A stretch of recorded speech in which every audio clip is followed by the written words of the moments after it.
This free step-by-step video comes to you directly from Haynes, creators of the world's best repair manuals.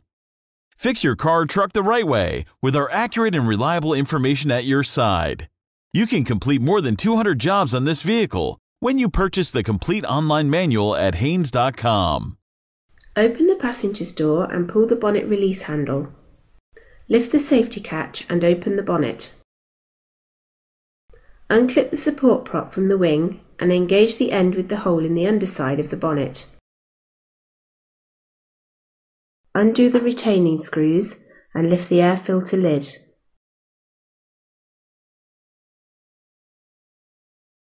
Remove the air filter element from the housing. Remove any dirt or debris from the housing, then fit the new filter element with the rubber seal uppermost. Lower the filter lid and tighten the retaining screws securely.